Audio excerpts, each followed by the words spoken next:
Hi friends, welcome to village life style YouTube channel. இன்றைக்கி நம்ம சேனலில் ஒரு சூப்பரான மட்டன் குழம்பு எப்படி வைக்கிறது அப்படின்னு சொல்லிட்டு தான் பார்க்க போகிறோம்.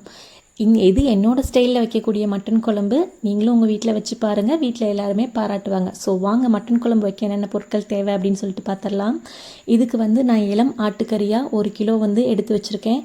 மஞ்சள் தூள் போட்டு வாஷ் பண்ணி எடுத்து வச்சுருக்கேன். அடுத்து 6 கிராம்பு, 1 ஸ்பூன் சோம்பு, 1 ஸ்டார் அனீஷ், பட்டை 2 துண்டை நான் உடச்சி வச்சுருக்கேன். பிரியாணி இலை 1 எடுத்து வச்சுருக்கேன். அடுத்து அரை மூடி தேங்காய் எடுத்து வச்சுருக்கேன். 5 ஏலக்காவை தட்டி இந்த மாதிரி எடுத்து வச்சுருக்கேன். இது பூண்டு பேஸ்ட், இது இஞ்சி பேஸ்ட்டு, பெரிய வெங்காயம் ஒரு 3 வெங்காயத்தை இந்த மாதிரி கட் பண்ணி எடுத்து வச்சுருக்கேன். சின்ன வெங்காயத்தை கொஞ்சமாக கட் பண்ணி தட்டி எடுத்து வச்சுருக்கிறேன். தக்காளி 3 தக்காளி, கறிவேப்பிலை 4 பச்சை மிளகா. இது சின்ன வெங்காயத்தை நான் இஞ்சி பூண்டு கல்லில் அந்த மாதிரி தட்டி எடுத்து வச்சுருக்கேன். ஸோ அவ்வளோதான். இப்போ இந்த மட்டனை ஒரு குக்கரில் வச்சு நம்ம வேக வச்சு எடுத்துக்க போகிறோம். ஸோ அதுக்கான குக்கரை ஃபஸ்ட்டு நம்ம எடுத்துப்போம். மட்டனை ஃபஸ்ட்டே நம்ம வேக வச்சு எடுத்துட்டோம்னா ரொம்ப நேரம் நம்ம ஃப்ரை பண்ணணுங்கிற அவசியம் இல்லை. ஸோ ஈஸியாக ஃப்ரை ஆகிடும்.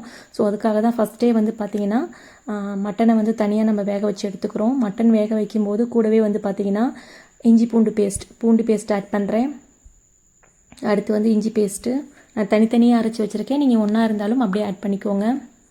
இது ஜஸ்ட்டு மட்டன் வேகிறதுக்காக மட்டும்தான் நம்ம கொஞ்சம் இன்க்ரீடியன்ட்ஸ்லாம் ஆட் பண்ணுறோம். மற்றபடி நம்ம வணக்கும்போது இதெல்லாமே மறுபடியும் சேர்க்க போகிறோம். கொஞ்சமாக ஆனியன் கட் பண்ணி வச்சுருக்க ஆனியன் சேர்த்துக்கலாம். அடுத்து சும்மா கொஞ்சமாக தக்காளி, 2 பச்சை மிளகா, தேவையான அளவுக்கு மஞ்சள் தூள். இது மட்டன் வேகிறதுக்காக நம்ம போடுறோம். அடுத்து கொஞ்சமாக சால்ட்டு, தேவையான அளவுக்கு கொஞ்சமாக போட்டுக்கோங்க. திரும்பி கறி வணக்கும் போது நம்ம போட போகிறோம். ஸோ இப்போ மட்டன் வேகிறதுக்காக கொஞ்சமாக சால்ட்டு நம்ம சேர்த்துக்கிறோம். அவ்வளோதான். 1 கிளாஸ் அளவுக்கு, அதாவது அந்த கறி லைட்டாக மூழ்கிற அளவுக்கு நீங்கள் தண்ணி ஊற்றுனீங்கன்னா போதும். குக்கரோட மூடி போட்டு 3லேருந்து 4 விசில் வச்சு நல்லா குக் பண்ணி எடுத்துகிட்டு வந்துடுங்க. ஸோ இந்த மாதிரி ஃபஸ்ட்டே ப்ரீ குக்கிங் பண்ணும்போது நம்ம ஈஸியாக ரொம்ப நேரம் மட்டனை வேக வைக்கணுங்கிற அவசியம் இல்லை. லாஸ்ட்டாக நம்ம சேர்க்கக்கூடிய அந்த மசாலாவோட வாசனைகள் எல்லாமே இந்த குழம்புக்கு கூடுதல் டேஸ்ட்டை அப்படியே கொடுக்கும். ஸோ அதுக்காக தான் ஃபஸ்ட்டே பார்த்திங்கன்னா மட்டனை இந்த மாதிரி குக்கரில் நம்ம வேக வச்சு எடுத்துக்கிறோம். ஸோ குக்கரில் வச்சாச்சு. அடுப்பில் 3 விசில் வரட்டும். அதுக்குள்ளே நம்ம தேங்காவை அரைச்சி எடுத்துகிட்டு வந்துடலாம். இப்போது நம்ம எடுத்து வச்சுருக்க அந்த அரை மூடி தேங்காவை இந்த மாதிரி சின்ன சின்ன பீசஸாக ஒரு மிக்ஸி ஜாரில் மாற்றியாச்சு. கூட 2 துண்டு பட்டை போட்டிருக்கோம். நம்ம எடுத்து வச்சுருக்க பட்டையில் தான் போட்டிருக்கோம். அந்த 6 கிராம்பில் 2 கிராம்பு போட்டாச்சு. கொஞ்சமாக சோம்பு.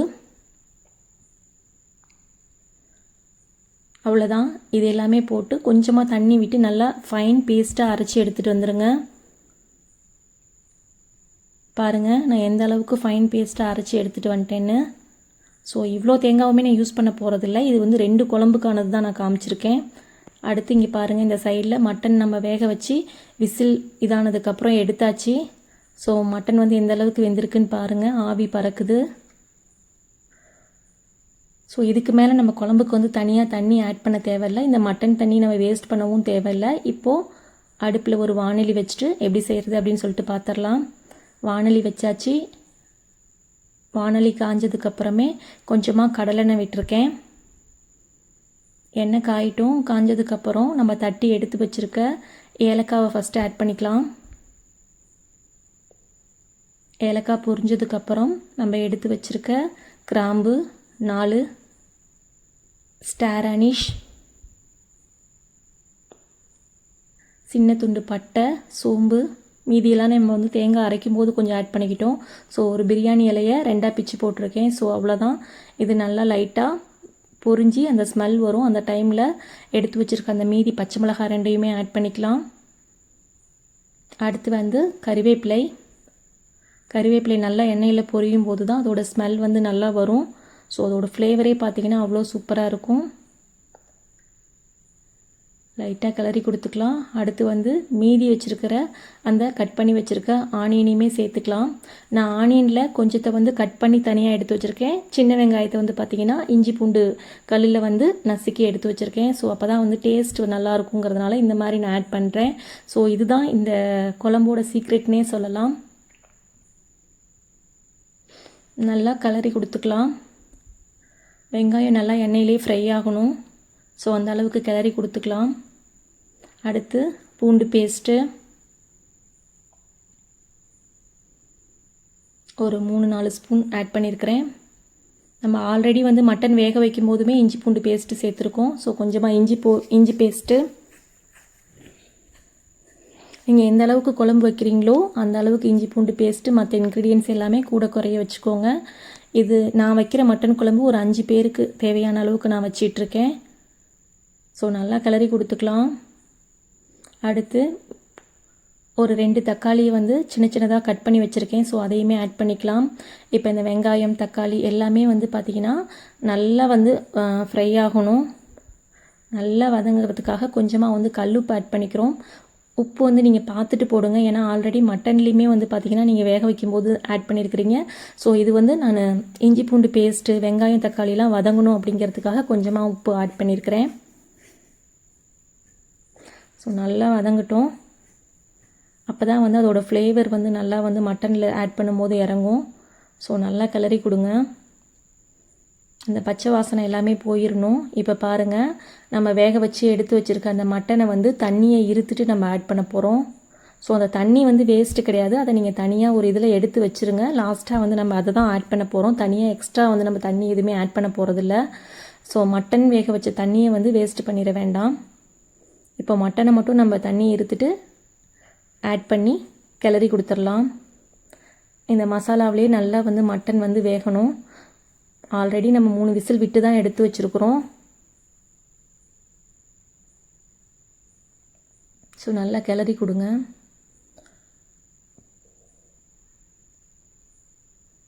லைட்டாக மஞ்சள் தூள் வேணும்னா ஆட் பண்ணிக்கோங்க. காஷ்மீரி சில்லி கலருக்காக நான் ஆட் பண்ணுறேன். அடுத்து வந்து கொஞ்சமாக வந்து கரம் மசாலா, மல்லித்தூள், அடுத்து வந்து கொஞ்சமாக வந்து மட்டன் மசாலா எல்லாமே ஆட் பண்ணிக்கோங்க. தேவையான அளவுக்கு காரத்தை பார்த்துட்டு மிளகாய் தூள் எல்லாமே ஆட் பண்ணிக்கோங்க. உங்களோட டேஸ்ட்டுக்கு தகுந்த மாதிரி உங்களோட காரத்துக்கு தகுந்த மாதிரி நீங்கள் கூட குறைய ஆட் பண்ணிக்கோங்க.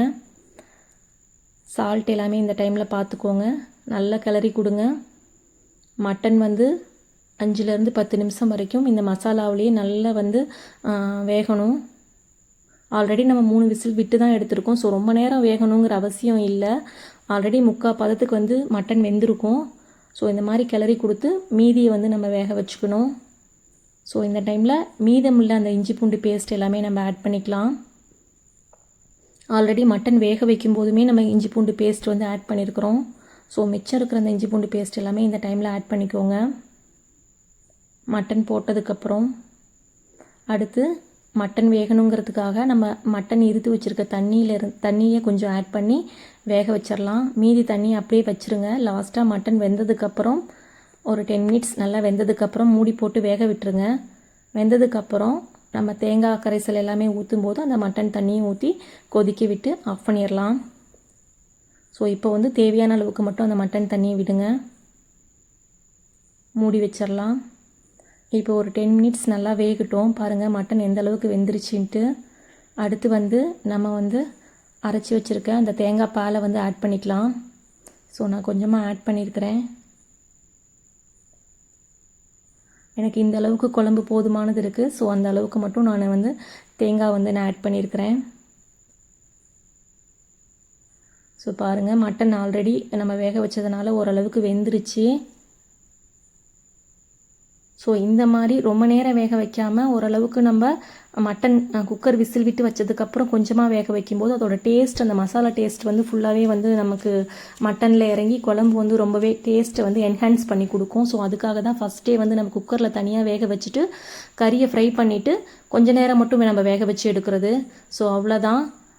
இப்போ வந்து கொத்தமல்லி தலையை வந்து மேலே தூவிட்டு ஸ்டவ் ஆஃப் பண்ணிடலாம். சூப்பரான மணக்க மட்டன் குழம்பு வந்து ரெடி ஆயிருச்சுங்க. இந்த குழம்பு வந்து சாப்பாட்டுக்கும் நல்லாயிருக்கும், டிஃபனுக்கு இட்லி, தோசை, சப்பாத்தி இது மாதிரி எல்லா டிஃபன் ஐட்டமுக்கும் ரொம்பவே சூப்பராக இருக்குங்க. ஸோ நீங்களும் உங்கள் வீட்டில் ட்ரை பண்ணி பாருங்கள். ட்ரை பண்ணி பார்த்துட்டு டேஸ்ட் எப்படி இருக்குது அப்படின்னு சொல்லிட்டு மறக்காமல் உங்களோட ஃபீட்பேக்கை கமெண்ட் பாக்ஸில் கமெண்ட் பண்ணுங்கள். இந்த வீடியோ உங்களுக்கு ரொம்பவே பயனுள்ளதாக இருக்குன்னு நம்புகிறோம். மீண்டும் இது மாதிரி ஒரு இன்ட்ரெஸ்டிங்கான ஒரு யூஸ்ஃபுல்லான வீடியோவில் மீட் பண்ணலாம். அது வரைக்கும் பாய், டேக் கேர்.